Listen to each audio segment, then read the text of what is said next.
종합토론을 하겠습니다. 종합토론은 김양식 종합노조소장님께서 좌장으로 진행해 주시겠습니다. 종합토론을 시작하겠습니다.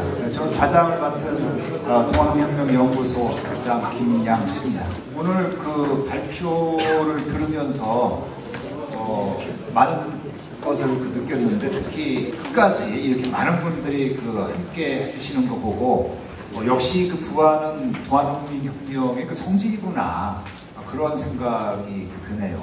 하여튼 끝까지 경청해 주셔가지고 감사드립니다. 먼저 그 토론자를 소개해 드리겠습니다. 오늘 총 4주제 발표가 있었는데 각 주제별 약정 토론자가 있습니다. 제1주제 같은 경우에는 홍성덕 전주대 교수님 나오셨습니다. 이 주제가 세계 시민혁명으로서의 동학혁명 위상 고찰인데, 여기에 대해서는 김대보 원광대 교수님 토론해 주시겠습니다. 원래 전공이 프랑스 혁명사, 제대로 토론자를 소개한 것 같습니다. 제3주제가 동학혁명 103대의 실체와 장소성에서 상당히 중요한 발표를 해주신 것 같은데, 여기에 대해서 그 조재호 서강대 해주시겠습니다. 네 번째 주제는 방금 전에 발표하셨는데 저는 상당히 흥미롭게 들었습니다. 그리고 깜짝 놀랐습니다.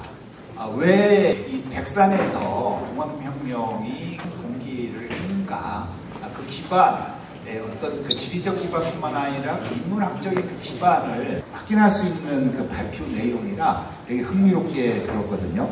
여기에 대해서 이제 김경석 부안문화원 사무국장이 토론해 주시겠습니다. 오늘 주어진 종합 토론 시간이 6시 20분까지는 끝내야 돼가지고 많은 그 이야기를 나눌 수가 없는 것 같아요. 그리고 저는 꼭 진행을 맡으면은 최대한 토론자, 발표자 말은 줄이고 방청거리에 계신 여러분들의 말씀을 듣는 시간을 많이 갖고 싶은데, 오늘 역시 그런 시간은 여유가 없을 것 같습니다. 먼저 제1주제 발표에 대해서 홍성덕 교수님의 토론을 들어보겠습니다. 소요하는 홍성덕입니다. 시간은 몇 분 정도? 한 10분 이내로. 세계 시민의 혁명 전당에 관련 백산대회와 관련된 부분인데, 발표자께서도 말씀하셨고 아마 군수님도 말씀을 하셨는데, 이미 주사위는 던져졌습니다. 이미 작년에 건축 공모가 끝났고요. 올해 전시공모업체까지 다 선정이 됐습니다. 그래서 오늘 발표하신 내용대로 가는 것 같지는 않고요. 그래서 향후에 지금 주사위가 던져졌기 때문에 주사위가 땅에 던져서 숫자가 나오면 끝납니다. 다행히 주사위가 땅에 떨어지기 전에 이런 학술대회를 통해서 좀 보완할 수 있는 게 있는지입니다. 그래서 제가 발표문을 받고 보안군청에 연락을 좀 했습니다. 건축 전체 공간에 대한 좀 컨셉을 알고 싶다. 그리고 전시 컨셉도 좀 알고 싶다. 공모전에 당선된 또는 지금 진행 중인, 이게 굉장히 중요합니다. 그런데 자료를 제공할 수 없다는 답변을 받았습니다. 왜 그런지는 모르겠습니다만 현재 진행 중이기 때문에 그렇겠죠. 그걸 충분히 이해는 하는데, 대체로 이런 시설과 관련해서 200억 예산인데요. 주사위가 땅에 떨어지면 고칠 수 있는 게 하나도 없습니다. 기조강연을 하셨던 우리 신용 교수님께서 말씀하셨는데 절대 불가능합니다. 지금 분위기나 느낌으로 보면 상당 부분 어렵겠다는 부분이 느낌이 듭니다. 그리고 세계 최고의 누구나 인정할 수 있는, 굉장히 하고 싶죠. 참고로 저는 학예사 출신입니다. 그래서 실무를 다 해봤습니다. 200억짜리 건물도 지어봤고요. 공간계획, 운영계획 다 해봤습니다. 그런데 오늘 발표자께서도 예시 들었던 몇 개의 좋은 박물관들은 400억이 다 넘습니다. 200억 가지고는 정말 아이디어가 없으면 괜찮네 라고 하는 건물 못 짓습니다. 결론적으로 말씀을 드리면, 그러니까 우리들이 200억으로 지을 수 있는 규모의, 모든 사람들이 세계 시민혁명의 전당이라면 이런 이미지여야지, 이런 걸 일단 버리셔야 된다는, 그런 걸 충족시킬 수는 없을 거다. 다만 내부에 굉장히 디테일한 전문가나 디테일한 아이디어를 통해서 그걸 극복해 나가야 되는 문제로 집중해야 된다. 지금은 그것과 관련해서 실질적으로 보안군에 담당하시는 분이 오셨는지 모르겠는데, 대체로 행정이라는 게 그렇습니다. 이거 입안은 동학 관련 부서에서 했을 겁니다. 그런데 그 다음에 이게 공사로 넘어가면 다 시설 쪽에서 합니다. 이쪽에서 핸들링 할 수 있는 게 거의 없어요. 정말로 주무 과장님이 정말 적극적으로 이 시설이나 건축 쪽하고 협의하지 않는 한 이제 다른 이야기가 되고요. 그래서 늘 문제가 생깁니다. 그래서 실무적으로 지금 주사위가 던져지기 전이니까 지금은 바꿀 수 있습니다. 그러니까 총 예산 규모나 특히 건축 같은 경우에 전체적인 그 아웃라인은 바뀌지 않을지라도 내부 공간은 얼마든지 바꿀 수 있는 규모이다. 지금 아직 설계가 다 끝나지 않았습니다. 그래서 물어보니까 내년 아마 상반기나 돼야 착공을 한다라고 하는데 행정 절차로 보면 그것도 5월 이후나 착공할 겁니다. 그러면 지금 설계가 확정되기 전에 고칠 수 있어야 된다. 그런데 설계를 지금 업체들이 열심히 하고 있는데 설계 초안이 나온 다음에 보통 회의를 해요. 그러면 힘듭니다. 그래서 몇 가지 실질적으로 좀 좋은 전당이 되기 위해서 고민해야 되는 것. 첫 번째는 지금 전문가 자문회의를 해야 됩니다. 건축에 관련된 전문가와 그 다음에 전시에 관련된 전문가, 특히 전시 관련 부분은 굉장히 중요합니다. 건축의 거의 대부분 핵심이 전시 관련일 텐데 이 부분에 대해서는 동학 전문가도 필요하고요. 세계혁명과 관련해서 한다면 세계혁명 전문가도 필요한 거고 무엇보다도 실무자들이 필요합니다. 제가 숱한 곳에 저도 자문을 다녔지만 설계 도면이 나오기 전에 어떤 방향으로 공간과 컨셉을 잡을지를 정하는 회의에서는 반드시 참여해야 되는 사람이 있습니다. 그 사람은 보통 이제 저희들이 그런 회의 가면 전문가들이 나옵니다. 교수님들 특히. 저도 대학교에 있긴 합니다만 그 다음 디자이너 전문가, 건축 전문가들 다 옵니다. 그분들은 시설을 운영해 본 사람들이 아니에요. 그래서 이게 설계 단계에서 가장 필요한 인력들은 시설을 직접 설계 업무를 해본 사람. 박물관을 직접 설계를 담당했던 담당자가 필요합니다. 관장님이 필요한 게 아닙니다. 그 일을 담당했던 담당자를 부르셔야 된다는 거고요. 그 담당자가 실질적인 이야기를 해줄 수 있습니다. 공간은 한번 만들어지고 나면 바꾸기가 엄청 힘듭니다. 설계 단계에서 반드시 그 일을 해봤던 전문가를 불러라. 그리고 공간 운영이나 전체 이 부분은 이러한 시설들, 적어도 200억 정도의 규모의 시설들을 운영하고 있는, 그것도 관장 아닙니다. 실질적으로 운영했던 연구팀들이 필요합니다. 실무팀들이. 그 사람들이 공간이나 운영계획에서 어떤 시설들이 어떻게 필요한지 누구보다도 잘 압니다. 시민교육을 하고 싶은데 관장님들은 잘 모르세요. 주제나 이런 건 컨트롤할 수 있지만 그게 공간에 반영돼서 뭐가 어떻게 필요한지, 어떤 부분을 조심해야 되는지, 어떤 게 만들어져야 되는지는 실무자들이 잘 압니다. 그러니까 이 설계 단계에서는 방향을 설정한 데는 전문가가 필요하지만 설계 단계에서는 실무자들이 필요하다. 그런데 이거 대부분 부항군도요, 설계도 다 나온 다음에 보여달라고 할 겁니다. 감수해 주세요. 그래서 이런 공간은 어떤 문제가 있으니까 바꿔야 됩니다 하면 시간이 안 돼요. 그러면 납기일 못 맞춰요. 그러면 예산이 늘어나요. 온갖 핑계로 반영되지 않습니다. 물론 거기에는 담당 부서의 의지가 굉장히 중요합니다. 아무리 그렇게 해도 담당 부서가 전문가들의 의견을 받아들여서 수정 요구하면 됩니다. 이런 부분들이 가장 크다라는 거고요. 두 번째는 발표자께서도 말을 했는데 이게 예산 규모를 가지고 어쨌든 공모제로 업체들이 선정되기 때문에 그것 자체를 바꿀 수는 없습니다. 그 자체를 바꾸기는 쉽지 않은 부분이어서 이미 주사위가 던져졌기 때문에 그 공간 안에서 생각해야 된다. 지금 지하 공간하고 2층까지를 처음에 제안을 했었는데 1층으로만 만들어집니다. 그러면 모든 거 다 담을 수 없습니다. 그런데 건축이나 전시 쪽 과업지 시설을 보면 그러니까 지하 1층하고 지상 2층의 컨셉을 그냥 내놓은 거예요. 그리고 당선은 1층짜리를 당선시킵니다. 예산이나 모든 게 있었겠죠? 그러면 1층에 맞는 다른 그림을 다시 그려야 되는데 그 그림 그리지 않습니다. 그 그림은 누가 그렸냐? 업체가 그립니다. 업체는 수주하기 위해서 모든 걸 다 합니다. 그런데 실제 그게 만들어지는 단계에서 그거 다 변형됩니다. 그래서 기종왕 때 신교수님께서 보면 실망스럽다 이라고 말씀하시는 게 다 거기서 생기는 문제입니다. 지금 바꿀 수 있다. 그러면 1층에 맞는 운영 방안과 전시 컨셉이나 이 비전들을 어떻게 설정하지를 다시 작업해야 되는 거죠. 그걸 전문가들 불러서 하지 않습니다. 아마 발표하셨던 교수님도 한 번도 안 했을 겁니다. 주사위가 다른 데로 가거든요.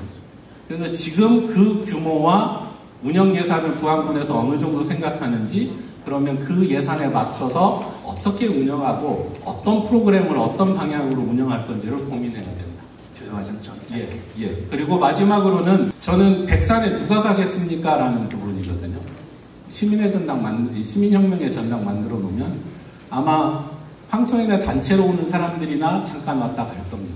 두 가지 문제가 있는데요. 토론문에는 부안하고 연결성 확보하기 엄청 어려울 겁니다. 시민의 혁명 전당에 온 외부 탐방객이 부안 읍내 올까요? 안 옵니다. 올 일이 없죠. 백산에 있다가 이동하는 게 훨씬 나은데. 그러면 부안에서 이게 좋은 일이 뭐냐? 요거 하나 고민해야 됩니다. 접근성의 문제. 두 번째는 이게 안정적이고 지속적인 어떤 운영이 되려면 이 건물이 가지고 있는, 공간이 가지고 있는 비전 컨셉하고 운영의 컨셉에 약간 차이들이 좀 있어요. 운영의 컨셉은 발표자께서 제안했던 숙박 체험과 같은 경우인데요. 이 부분은 철저히 컨셉을 가지고 가야 된다. 지금 예산이 많이 풀리는 부분이 농업 부분입니다. 그래서 저는 이 공간의 운영 프로그램의 상당 부분도 동학이나 세계 시민혁명 플러스 가야 되는 게 농업입니다. 이게 6차 산업이 됐던 또는 레저가 됐던 농업과 관련해서 할 수 있는 부분들을 끌어들여야 된다. 이런 부분들을 신경 써야 되는 부분입니다. 그런데 지금 진행되는 상황으로는 상당히 우려스러운 부분들이 실질적으로 많습니다. 감사합니다. 지금 올해 착공을 해서 2027년에 세계 시민혁명의 전당이 건립을 하는데 아마 다들 기대 반 아마 우려 반은 가실 겁니다. 이 점에 대해서 우려되는 세 가지에 대해서 아주 좀 애정 섞인 발표를 해주신 것 같습니다. 여기 좀 하실 말씀 있으세요? 용석 교수님 워낙 경험이 많으신 분이어서 다 동의하고요. 제가 여기에 따로 덧붙일 말씀은 없고, 아마 저도 이제 작년에 이 과제를 진행하면서부터 고민이었던 것이 세계 시민혁명이라고 하는 말 너무 무겁거든요. 그래서 아마 이 내용을 실제로 이제 2층, 3층에 담기도 쉽지 않고, 그래서 작년에 용역을 할 때는 저는 세계는 살짝 뺐습니다. 그냥 시민혁명만 가지고 전체 구성을 했었고, 왜냐하면 시민혁명에다가 세계혁명까지 집어넣으면 너무 이해가 복잡해지고, 그래서 저는 이제 세 개를 좀 빼고 진행을 했었는데, 이제 최종 전시가 어떻게 되는지 모르겠습니다. 근데 세 개를 굳이 넣어야 되느냐, 프로그램을 돌리거나 이제 운영을 하는 과정에서 국제적인 관점을 갖고 뭔가 세계적인 교류를 해나가는 거야 좋은 일이지만, 전시관 자체를 그렇게 하는 건 아주 형식적으로 되거나 아니면 아주 겉핥기로 될 가능성이 높다. 공간이 크지 않기 때문에 그 점을 하나를 말씀드리고 싶고요.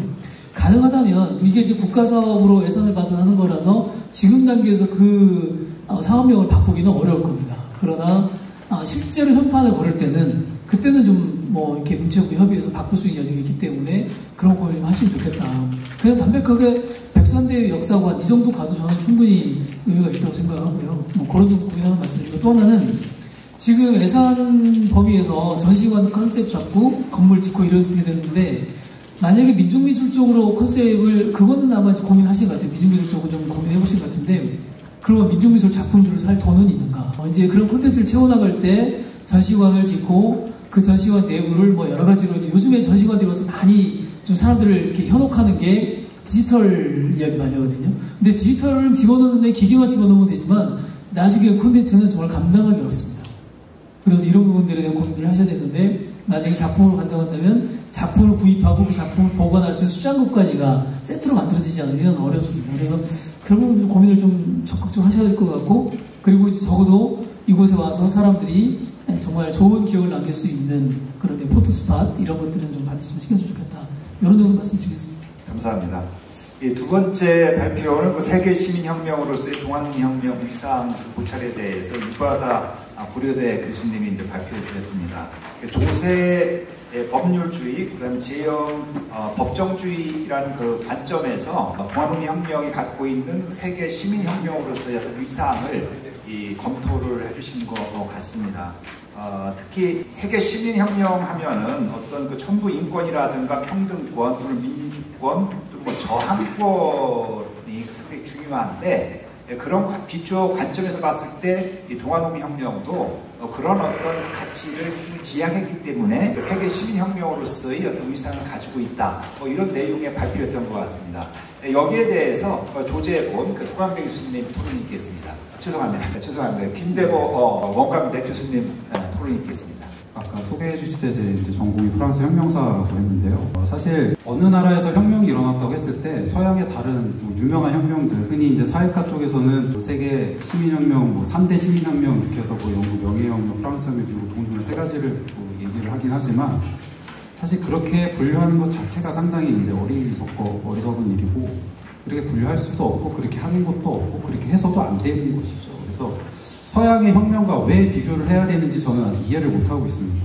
동학 자체가 상당히 중요한 것이고 그 자체가 한국사 내에서 한국이라는 조선이라는 공간 내에서 그 자체로 자생적으로 발생을 했고 그것이 특정한 의미를 가지고 있고 그렇기 때문에 매우 중요한 현상임에도 불구하고 그것이 이게 혁명이라고 말하기 위해서 서양의 다른 혁명을 가져다가 이 혁명과 어떤 요소가 비슷하다라고 얘기를 한다면 이게 제가 이제 토론문에도 써놨지만 옛날에 일본 사람들이 메이지 유신을 메이지 혁명이라고 얘기를 할 때 왜 혁명인가를 얘기를 하면서 프랑스 혁명에 이런 사건들이 있었고 메이지 유신 때에도 이런 일들이 있었으니까 이건 혁명이야 라고 얘기하는 것과 똑같습니다. 그러니까 이게 어떻게 보면 상당히 서구 중심주의적인 시각이죠. 지금 현재 제가 토론문에도 써놨지만 모든 역사학계가 서구 중심주의를 탈피하기 위해서 세계사 교과서, 무슨 대학교에서 사용하는 개설서, 그리고 역사서술, 그리고 전 세계적으로도 그걸 벗어나기 위해서 수많은 역사서술이 이루어지고 그에 따라서 많은 논문이 쏟아져 나오고 있는데도 불구하고 아직까지도 이렇게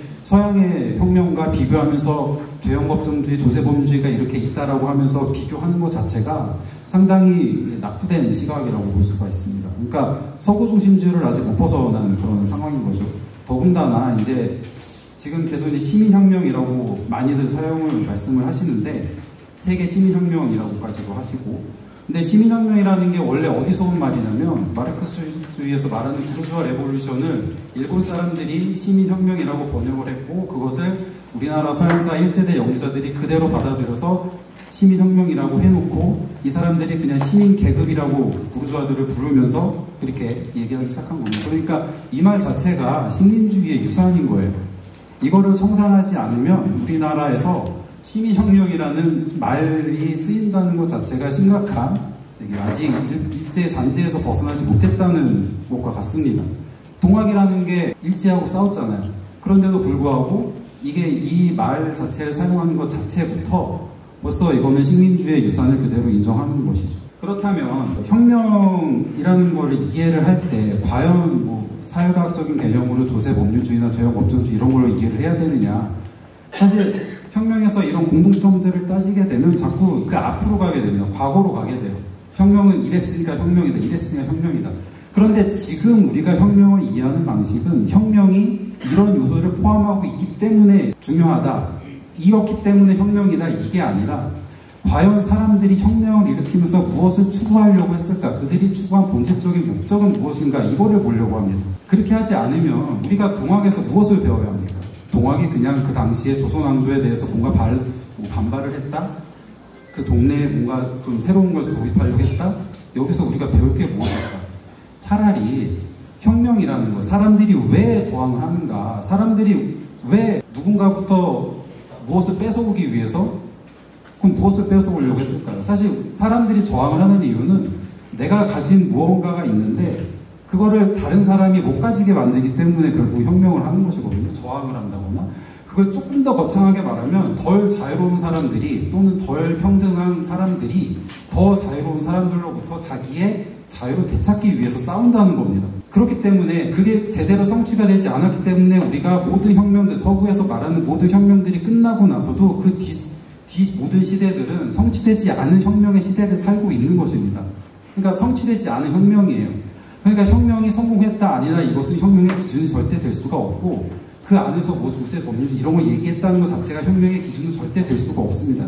사람들이 왜 혁명을 본질적으로 무엇을 추구하면서 일으켰는가가 중요한 것이죠. 그렇게 봐야 우리가 지금 여기에서 어떤 기념관을 건립한다는 목적 자체도 결국 우리가 미래를 내다보고 우리가 여기서 끊임없이 배울 게 있기 때문에 우리가 가슴속에 무엇인가를 계속 남겨둬야 되기 때문에 이걸 지어야 한다고 얘기를 하는 것인데 자꾸 과거에 붙잡혀서 이런 요소들 때문에 이게 혁명이다라고 얘기를 한다면 그거는 상당한 시대착오적인 것이죠.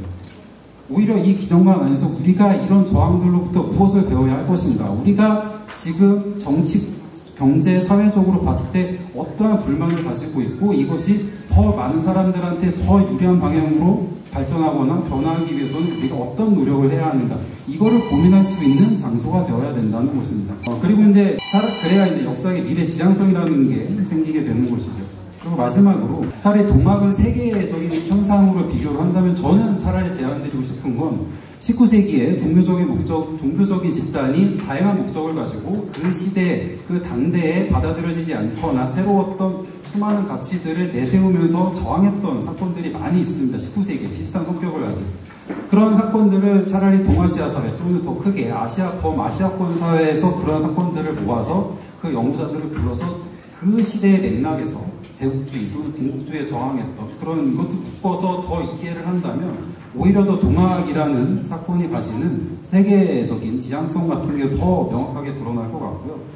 또한 아니면은 한국사 자체만 본다면 고대부터 현대까지 우리가 끊임없이 저항했던 그런 역사가 있는데 그런 저항들의 역사 속에서 동학이 어떤 위치에 있는지 특수성 같은 것들을 조금 더 되새김질을 할 수 있다면 그것을 통해서 이 사건이 앞과 그 뒷시대에 일정한 어떤 지향점이라던가 특정한 메시지를 던져줬다 이런 것들을 더 밝혀낼 수가 있다면 이 동학이 가지는 그 자체의 역사적인 의미가 더욱더 선명하게 드러날 것이라고 생각을 합니다. 사실은 세계 시민혁명이라는 말 자체도 상당히 이거는 거슬리는 말이긴 한데 어차피 이걸 써야 된다면 차라리 더 세계적인 모습을 본다면 이렇게 13세기부터 19세기, 20세기까지 이어진 몇 개의 혁명을 그냥 전혀 맥락 없이 몇 개 잘라서 그 요소가 무엇인지를 비교하는 것보다는 오히려 이렇게 더 맥락 있는 동시대에 같은 시대에 더 많이 일어났었던 비슷한 성격을 가진 더 많은 저항들을 같이 더 연구를 한다면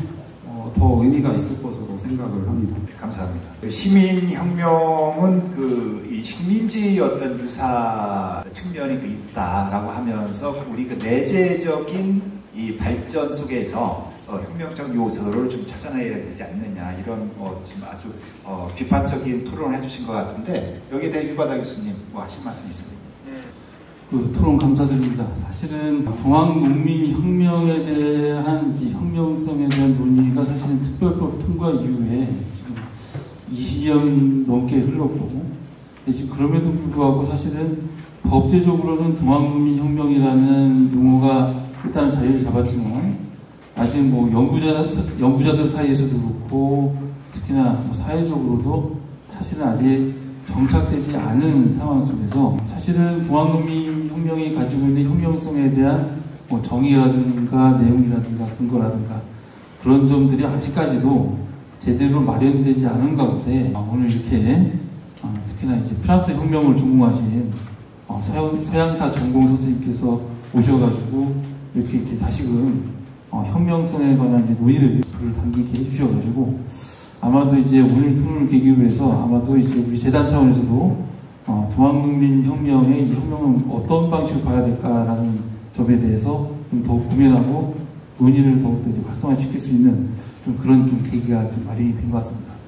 그런 점에서 오늘 상당히 자세한 그 토론 감사드리고요. 다만 이제 저도 이제 발표자로서 이제 또 토론자의 이제 또 질문에 대한 답을 해야 되기 때문에 몇 가지만 드리자면은 일단 첫 번째로 이를테면 이제 일본의 이제 메이지 유신 같은 경우도 이제 프랑스 쪽의 이제 학자들은 이걸 어떻게 이제 혁명이라고 볼 수 있냐라는 그런 반응이 나왔는데 제가 볼 때 뭐 당연한 겁니다. 심지어 그 이전에 메이지 유신을 뭐 혁명이라고 지칭한 적도 사실은 그리고 뭐 독립된 바도 아니지만은 이를 이제 일본인 학자들이 혁명이라고 이야기할 때 프랑스인 학자들이 얼마나 당혹스러웠을까라는 점은 충분히 상상이 가고요. 그리고 사실은 좀 기시감이 드는 게 계신 이제 선생님들 대부분 다 아시고 계시겠지만 특히나 이제 우리 동학농민혁명 기록 유산을 유네스코 세계 기록 유산으로 등재할 때 막판에 가장 커다란 난관이 우리가 동학농민혁명으로 이제 올렸는데 이 유네스코 본부에서는 동학농민혁명이 도대체 무슨 혁명이냐 해가지고 동학농민혁명이라는 이름으로 기재가 못 될 뻔했어요. 물론 이제 다행스럽게도 결국 이제 동학농민혁명으로 이제 기재가 되었습니다만, 그러니까 제가 드리는 말씀이 오늘 뭐냐면은 뭐 이런 겁니다. 달리 생각해 보면은 혁명이라는 어떤 주제 내지 아니면 사건이라든가 그 프레임 자체를 성역화시키거나 아니면 그 누군가가 독점할 필요는 없다는 얘기입니다. 그러니까 어떻게 보면 이 혁명이라는 개념을 좀 넓게 볼 필요가 있다는 것이죠. 제가 이제 발표 초반에도 말씀드렸습니다만은 뭐 혁명이라는 것은 이제 뭐 중세 이전에는 사실 뭐 행성의 공전 이 정도밖에 없는 개념에서 다시금 이제 물론 이제 약간 좀 프레임을 씌우지만은 어떻게든 간에 이제 중세 봉건제적인 질서의 틀 안에서 우리 이제 한 가지 이제 집약적으로 얘기를 하자면 이제 이른바 인권이라는 가치를 어떠한 방식으로 깨닫고 이를 이제 현실 세계에서 어떠한 방식으로 이제 만들어 나가냐라는 점에서의 이제 표면적으로 보자면 정부 내지 체제 정복이지만은 결국 이제 궁극적으로 보면은 결국 이제 어떤 세계관의 변화라든가 이 모든 것들을 다 짚어라는 것이 이 혁명의 개념이라고 보자면은 좀 더 크게 보자면은 이 혁명이라는 것은 당연히 프랑스에서만 일어나는 게 아니에요. 당연히 또. 네. 어떻게 보면 전 세계 보편적으로 물론 서구 세계 봉건제도랑 그리고 동아시아 세계에서 유지하고 있었던 역시 또 이제 기본적인 이제 예제적 체제라는 것은 물론 이제 기본적으로 다르긴 합니다만은 그럼에도 불구하고 결국 이제 중세 시대에 보유하고 있었던 양 세계 사이 이제 공통적으로 가질 수밖에 없었던 근대 사회 이전에 가지고 있었던 그 체제 안에서 어떠한 방식으로 이제 변화를 하느냐. 물론 그 변화는 일단 서구 세계에서 먼저 일어났습니다만 지금 우리 사회 같은 경우도 결국 이제 조선 왕조 시절에서 이제 물론 이제 조선 왕조 시절이 당시로서도 뭐 아름다웠다라고 이야기하시는 분들도 계시지만은 그럼에도 불구하고 당시 사회 문제점을 어떠한 방식으로 인식을 하고 어떠한 방식으로 해결하겠다라는 생각을 가지는 분들이 물론 이제 동학이라는 사상 체계로 이제 시작하시는 분들도 있고 아니면 이제 밖으로부터 이제 외부로부터 유입하는 과정 자체를 혁명이라고 얘기를 한다면은 또는 뭐 동학농민혁명도 당연히 이제 혁명이라고 얘기하지 못할 바가 없고 이를테면 이제 혁명이라는 용어가 서구 세계에서의 이제 프랑스라든가 영국이라든가 미국만이 가지고 있는 체계라고 이야기한다면 이를테면 그 우리나라에서 일어났던 4.19 혁명 같은 경우도 사실은 혁명이라 부르지 말아야 할 요소들도 상당히 있죠. 근데 그럼에도 불구하고 이제 긴 역사적 이제 호흡의 체계로 이제 말씀을 드리자면 한국 같은 경우도 물론 이제 결론적으로 물론 저도 뭐 저쪽으로 동의를 하지 않습니다만은 어떤 방식으로든 간에 헌법 및 법률 제도를 도입을 해가지고 우리나라와 같은 이제 민주적인 기본 질서를 이제 구축한 그런 이제 대한민국의 어떤 이제 국가 체제 운영의 이제 입장에서 이제 돌아올 때도 결국 이제 4.19 혁명도 이제 혁명으로서의 어떤 의의를 인정을 할 수밖에 없는 것이고 제가 좀 혁명에 대해서 약간 좀 길게 말씀드렸습니다만 한 가지만 더 말씀드리겠습니다. 지금 이 글의 목적은 뭐 프랑스 혁명이라든가 뭐 영국 혁명이라든가 심지어 뭐 독일 혁명이라든가 이탈리아 혁명 개개별적인 혁명의 어떤 개개별적인 다양한 사실들을 밝히는 게 이 글의 목적이 아닙니다. 물론 저도 역사학자이기 때문에 기본적으로 역사학이라는 것은 개개별적인 사실들을 오히려 우리가 잘 알지 못했던 일들을 끌어당김으로써 오히려 사람들에게 새로운 신선한 이야기를 해주는 것 자체도 역시나 역사학의 기본적인 입장이긴 합니다만 그럼에도 불구하고 역사적인 현상들을 일괄적인 개념 내지 프레임으로 설명을 해주는 작업도 필요하다. 이런 작업들이 이제 사회학적 작업이기 때문에 다소 역사학 쪽에서 좀 기피하는 경향이 있습니다만, 근데 저는 모르겠습니다. 저는 뭐 역사학을 하면서도 나름대로 이제 국제법까지 관련해가지고 연구를 했기 때문인지 몰라도, 일단 속국이라든가 종주국이라든가 어떤 역사적 개념에 대해서는 충분히 설명을 해야 되고, 그 프레임 하에 따라서 일정 부분 역사적 현상을 설명을 해줄 것이 필요하다. 그렇기 때문에 재헌법정주의하고 조세법률주의가 같이 저도 뭐 이것이 뭐 혁명의 전부라고 얘기는 하지 않아요. 다만 적어도 서구 세계에서도 그렇고 그 이후 이제 우리 세계가 겪었던 그 이후에 이제 어떤 사회적 역사적 변화를 이야기하기 위해서는 일정 부분 프레임을 씌워가면서 얘기하는 것도 제한된 지면 안에서 혁명을 이야기하는 데 있어서는 효율적일 수가 있다.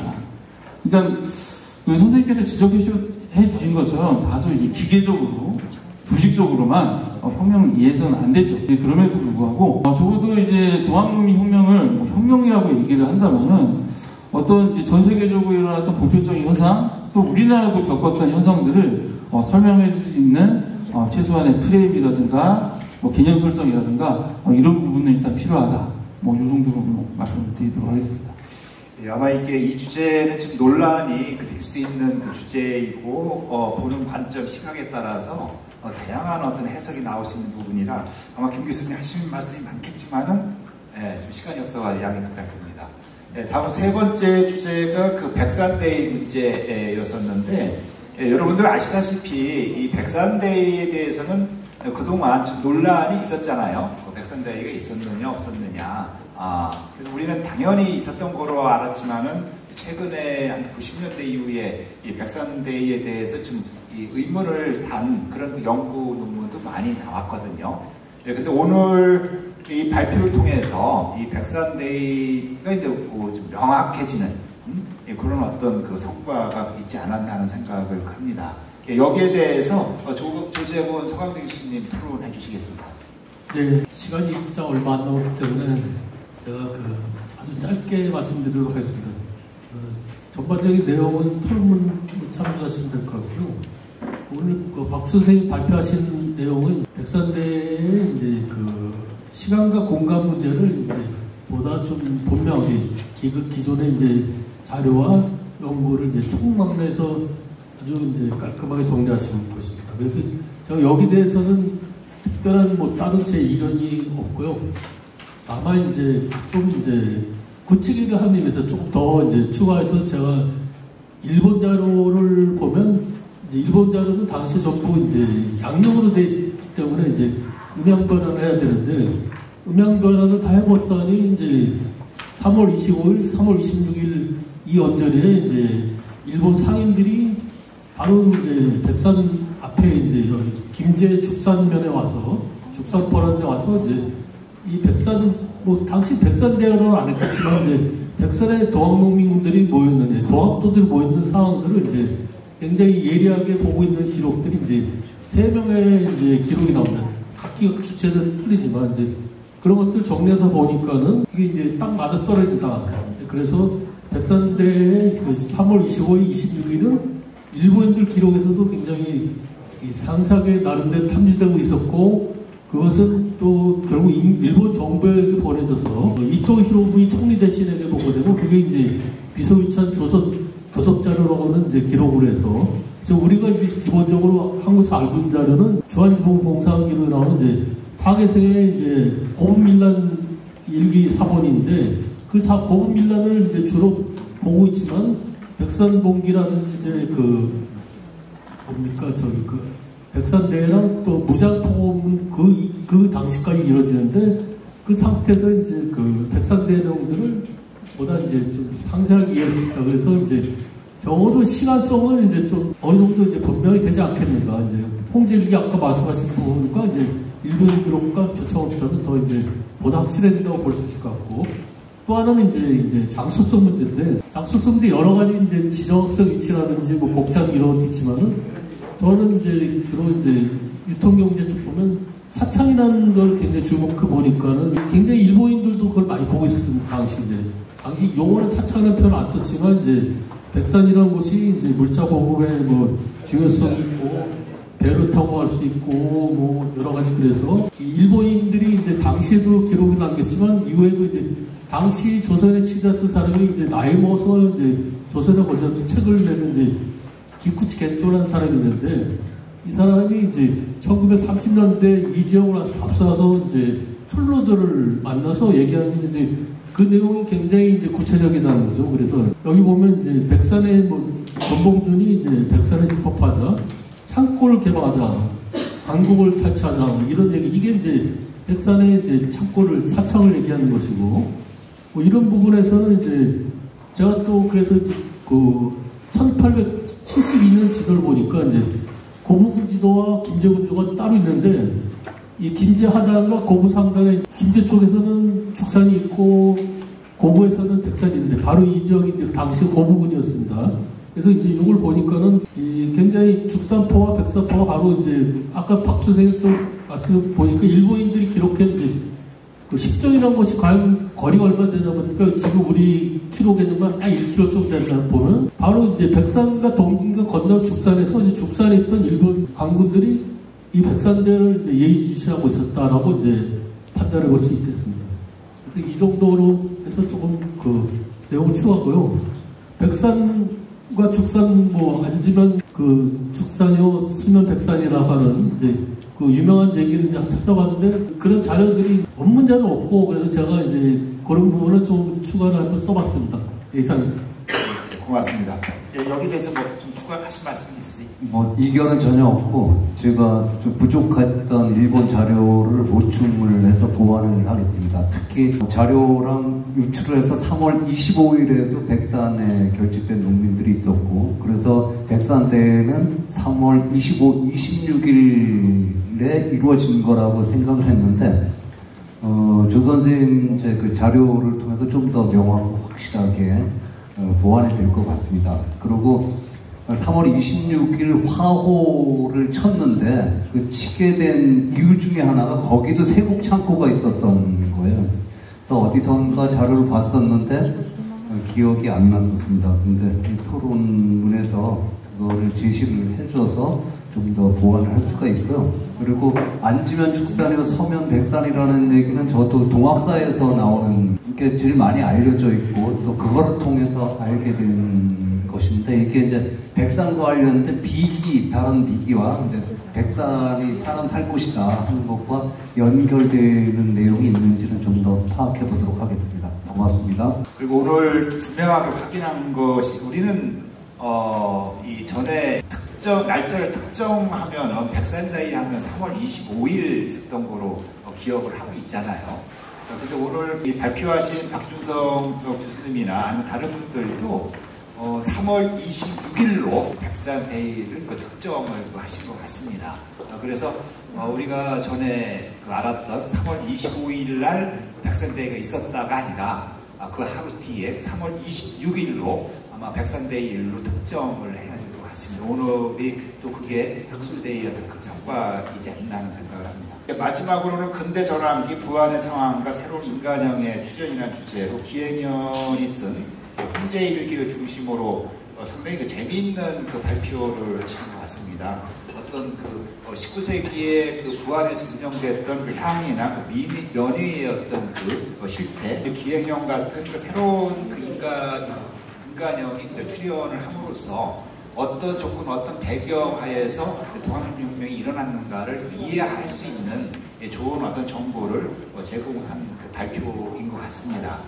여기에 대해서 김경성 그 부안문화원 사무국장님 토론 있겠습니다. 네, 오늘 교수님께서 홍계기를 중심으로 19세기 후반부터 20세기 초기에 분석해서 근대 전환의 새로운 인간형이나 새로운 제시어를 제시해 주셨거든요. 근데 이것을 받고 저도 깜짝 놀란 부분입니다. 그래서 홍제일기를 중간중간에 읽어보면서 전혀 이런 부분은 제가 생각지를 못하고 자료를 확인하는 부분들이 있었는데 오늘 교수님께서 논문 발표에서 유학자의 새로운 인간형, 기행이라는 사람의 새로운 그 인간형을 말씀해 주셔서 굉장히 고맙게 받아들이고 있습니다. 그럼 그 동학 농민혁명도 보면은 그 향해나 면에 이런 부분들을 기본에 밑바닥을 깔고 부안해서 일어났다는데 이러한 부분도 있고 지금 말씀들을 지금 여러 선생님께서 해주시고 계시는데요. 그 앞에서 이제 교수님께서 너무 말씀을 재밌게 해주셔서 이런 부분은 제가 생략을 하고 제가 그 홍제 얘기를 중심으로 해서 부안에 관련된 부분들을 몇 가지 이게 사실인가 아닌가를 좀 찾는 작업을 좀 실은 그동안에 했었습니다. 근데 거의 일기 내용하고 제가 가지고 있는 일반 다른 자료들하고 비교해서 보면 날짜가 정확하지는 않지만 거의 같은 그 시기에 같은 내용들이 그 발생하는 부분들이 제가 그 발견을 할 수가 있었거든요. 근데 특히 이제 제가 관심이 있어서 본 것이 1873년부터 75년까지의 일기 부분을 좀 관심을 가졌어요. 근데 1873년 12월에 이현영이라는 현감이 부안에 온 것은 홍제일기에도 그대로 적시가 되어 있습니다. 근데 1875년 1월부터 이런 일기가 3년치가 빠져 있거든요. 근데 여기에 보면 제가 이제 그 내용에도 넣어놨는데 1863년 12월에 부안 현감으로 부임을 하십니다. 근데 교수님께서 말씀하신 그런 내용들이 다른 자료에도 보이고 있다는 점입니다. 당시 고을의 그 현안을 어떻게 하면은 같이 그 지역민하고 해결을 할 것인가를 고민을 하셨던 부분들이 다른 그 이은영 현감의 일기에서, 여기 일기라기보다는 본인이 그 직무 기록에 나오고 있거든요.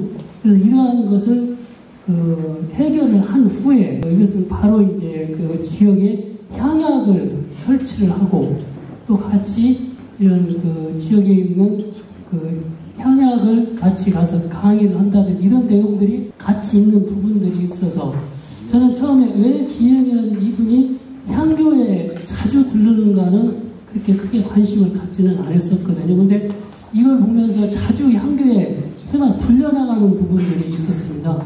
그래서 이제 그 부분은 이제 오늘 제가 교수님께서 말씀을 해주셔서 풀렸고, 그래서 이제 그 1874년에 3년에 그 9월 달에 이제 그 향약장과 강장을 설립하여서 각 고을에 향약을 시행하고 강화 활동을 하였다 하는 것이 다른 기록에도 보이는데 홍제일기 내용하고 거의 근사로 보인다는 것을 제가 오늘 다시 이제 알게 되었고요. 경제적인 부분, 숭학, 그 학문, 흥학에 대해서는 그 조현명이라는 현감이 부안 현감으로 부임하시면서 앞에서도 말씀을 드렸지만 그 설인정을 중수하고 부안의 그 상소산에 치수를 하기 위해서 설인정계라는 계를 하시거든요.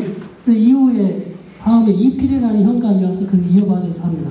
그 이후에 이원영이라는 현감이 와서 하고요. 근데 이러한 기록들이 현재 그대로 다른 기록이나 홍제일기 기록에서도 일부 보이고 있기 때문에 이 홍제일기의 내용에 대해서는 굉장히 조금 동학의 그 5월 1일이라는 그런 날짜뿐만 아니라 다른 내용들도 거의 일치하는 내용으로 저희들이 이야기를 할 수 있다고 생각을 하고 있습니다. 그리고 이제 이건 그 부안에서 이제 유해를 열었다는 부분들이 지금 이 홍제일기의 내용이 나와 있는데요. 1895년 그 동학혁명이 일어난 다음 해에 상동면, 지금의 동진면 쪽에서 유해 5통 성책이라는 그런 책들이 지금 부안에서 있거든요. 근데 이것은 제가 아마 이런 같은 맥락에서 그 지방 유림들이 그 이런 5통, 지금 5가작통이라는 이러한 것을 그 활용하기 위해서, 혹시 동학이라는 그런 큰 그 나라면은 나라에 큰 일이 있은 이후에 이 지역민을 통제하기 위해서 이렇게 하지 않는다. 근데 제가 알기로는 이 5가작통에 관계된 내용은 다른 지역에서도 동학농민혁명이 일어난 후에도 작성이 됐다는 게 있습니다. 그래서 이러한 부분들이 이제 부안에서 발견되고 있다는 점을 제가 이제 하나 말씀을 드리고, 제가 이제 교수님께 그래서 읽으면서 이제 좀 의구점이 있는 것은 없고, 제가 조금 관심 있는 것은 이런 그 향약이나 면회를 하나 이렇게 자치적인 그 지역민하고 유대 관계가 있는 것이 꼭 부안이 아니고 다른 지역에서는 이런 사례가 혹시 발견된 적이 있는지 제가 이런 교수님께 좀 한번 여쭤보고 싶습니다. 그래서 수령의 역할과 지역사회에서 부안의 협력적인 수령의 모습들이 다른 지역에서 나타나는지 좀 이 부분에 대해서 조금 한번 제가 말씀을 드리고 싶습니다. 대부분 지금 부안에서도 1800년대 중반 이후로 이런 자료들이 분명히 있을 거라고는 생각이 들고 일부는 확인이 되고 있거든요. 그래서 이 홍제일기에 나오는 그런 내용들이 우리가 그 일기로서의 그 당연하게 뭐 당일당일 쓴 일이기 때문에 이것은 신뢰를 해야 하지만은 다른 사료하고 비교를 했을 때도 충분하게 사료적인 가치가 있다는 것은 현재 가지고 있는 자료로 충분히 확인이 될 수 있다는 점을 다시 한번 말씀을 드리고, 앞으로 이제 제가 하나 부탁을 드리고 싶은 것은 홍제일기는 그 부안에서 지역사를 하는 굉장히 귀중한 자료로 저는 생각을 하고 있거든요. 그래서 이 홍제일기 내용을 가지고 정치, 경제, 사회, 민속, 제도 여러 가지 부분에서 조금 더 깊게 그런 학술대회라든지 여러 가지 방면에서 연구할 수 있는 그런 자리를 좀 마련해 주셨으면 하는 것이 본인의 바라는 이상입니다. 간단한 답변 부탁합니다. 네, 저도 청년대책으로 내려온 이후에 홍제인 글을 읽으면서 읽을 때마다 굉장히 많은 사실들을 깨닫고 그런데 제일 먼저 중요한 것은 인명사전하고 지명사전을 먼저 나누게 합니다. 그 자나 호로 나오기 때문에 이걸 읽고 바로 연결이 안 돼요. 인명사전, 지명사전을 먼저 만들어야 읽을 수 있습니다.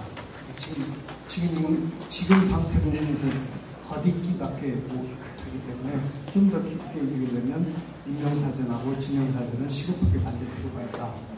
그러려면 이 지역의 촉박이 많이 동원돼야 하는데 2, 3년 이내는 안 이어질 것이지만 하여간 좀 장기적으로 그런 필요가 있다라는 거하고 이걸 읽을 수 있는 모임 같은 경우가 지역에 생겼으면 좋겠다 생각합니다. 집중적으로 이걸 좀 읽고 저희들은 밖에서 사는 사람들이기 때문에 이 진영을 몰라가지고 아까도 여기 현재 사시는 분하고 얘기를 해보니까 제가 오늘 옹점을 발표했는데 그 옹점이 세 군데랍니다. 여기서 기행위원회에서 얘기하는 옹점이 저는 한 곳인 줄 알고 계속 같이 얘기했는데 그게 세 곳 다른 옹점들이에요. 서로 이런 사실은 현지에 사시는 분, 현지에서 지역사를 하시는 분들이나 그렇지 않으면 밖에서 저희들처럼 그냥 자료를 갖고 있는 사람 알 수가 없거든요. 이런 모임들이 좀 꾸준히 있었으면 좋겠다는 생각. 예, 감사합니다. 예, 방금 저 발표 내용을 보면은 이 부안이라는 지역이 19세기부터 이 향양열이 굉장히 높았던 지역이라는 게 증명이 되는 것 같아요. 그래서 오늘 이 학술대회에서도 이렇게 끝까지 많은 분들이 참석 자리를 지켜주시는데 지금 한 5분밖에 시간이 안 남아서 한 2분만 좀 그 질문을 좀 받아보겠습니다. 네, 많이 없으니까 직접 하겠습니다. 지금 오늘 부안 동학 농민혁명 세계로 가다고 말씀을 하셨는데 이게 지금 현재 부안군에서 지금 얘기하는 미래로 세계로 하다 보니까 부안군수의 정치적인 모태가 된 것 같고요. 아까 홍 선생님이나 김대범 선생님이 말씀하신 대로 처음에 7곳에 그 지원을 해서 건립으로 하게 되어 있는데 사실 지상 1층으로 해서 건립한다 해서 그 자체가 지금 잘못된 것 같고요. 저도 서울에 KBS에 30년 있었지만은 그 영상 관련된 건 전문가는 여기는 하나도 없습니다. 근데 아까 홍 선생님이 말씀하신 대로 그 전문가라는 사람들은 찾아볼 수가 없었고요.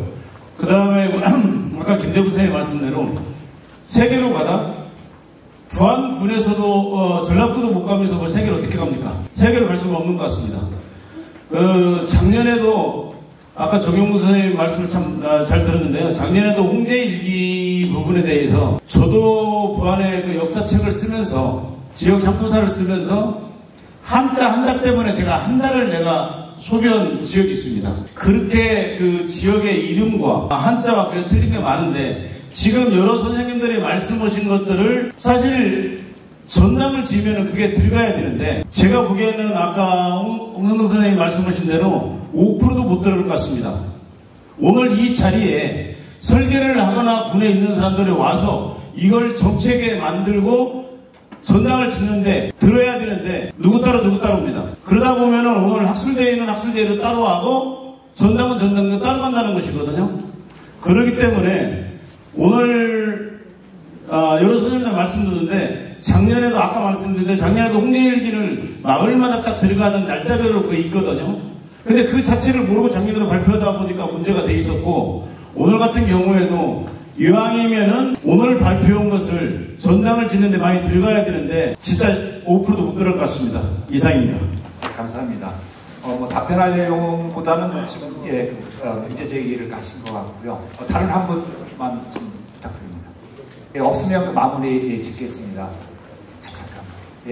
오늘 총 기조 강연까지 포함해서 5주제의 발표가 있었는데 2시간, 3시간 동안 이걸 소화시키기에는 너무나 벅찬 내용이었던 것 같습니다. 그렇지만은 오늘 발표한 내용은 상당히 중요한 내용들이었고 그리고 많은 어떤 그 시사점을 찾을 수가 있었던 것 같습니다. 제가 보는 관점에서는 한 크게 세계 시민혁명의 전당 건립에 대해서 상당히 좀 애정을 가지면서도 여러 가지 그 우려의 말씀을 많이 하실 것 같습니다. 아마 여러분들도 똑같은 생각이시지 않나 하는 생각을 했고요. 그 다음에 그 백산데이 날짜를 3월 26일로 특정해서 얻은 평가와 그 다음에 동아농민혁명이 가지는 그런 어떤 시민혁명으로서의 어떤 위상을 다시 한번 좀 고민할 수 있는 그런 그 자리가 되지 않았나 하는 생각을 합니다. 제 말은 여기서 드리고요. 오늘 끝까지 자리를 함께 해주신 그 동아농민기념재단 신순철 이사장님의 그 마무리 말씀을 듣는 거로 오늘 학술대회를 마치겠습니다. 부탁합니다. 네, 마무리 말씀은 아니고요. 오늘 좋은 발표와 토론해 주신 선생님들께 감사 말씀드리고 오늘 아침 시작할 때보다는 지금 걱정이 커지는 부분이 부안의 이 사업이 과연 어떻게 결과가 되어질까가 심히 걱정이 됩니다. 제가 작년부터 그런 걱정을 했습니다만 이제 그게 가시화되고 있는데 그래서 저는 여기에서 군청 지금 담당하신 선생님들이 이 자리에 계시는지 모르겠습니다만은 지금이라도 건축과 전시를 설계를 담당한 업체에 여기 계신 선생님들을 좀 참여시켜서 그 자문하에 이루어질 수 있도록 이렇게 보완을 좀 해주시지 않으면 지금 태안하고 전남 장흥에서 전시관을 만들어 놓고 여기 예산보다 훨씬 적은 예산으로 만들었는데 운영에 굉장한 어려움을 겪고 있습니다. 그 양쪽 군에서요. 그리고 전시관도 가서 보면 굉장히 실망스러운 내용이 많습니다. 그래서 지금 제가 오늘 지금 얘기를 들으면서 태안이 될까 아니면 장흥이 될까 이런 생각이 들어서 지금이라도 그걸 보완을 좀 하시고 그런 최악의 결과가 나오지 않도록 좀 해주십사 하는 부탁 말씀만 드립니다. 이상입니다. 감사합니다. 끝까지 함께해 주신 여러분들한테 거듭 감사드리고요. 오늘 좋은 발표 토론해 주신 여러 선생님들한테도 감사드립니다. 이상으로 부안농민혁명 세계로 가다 학술대회를 마치겠습니다. 감사합니다.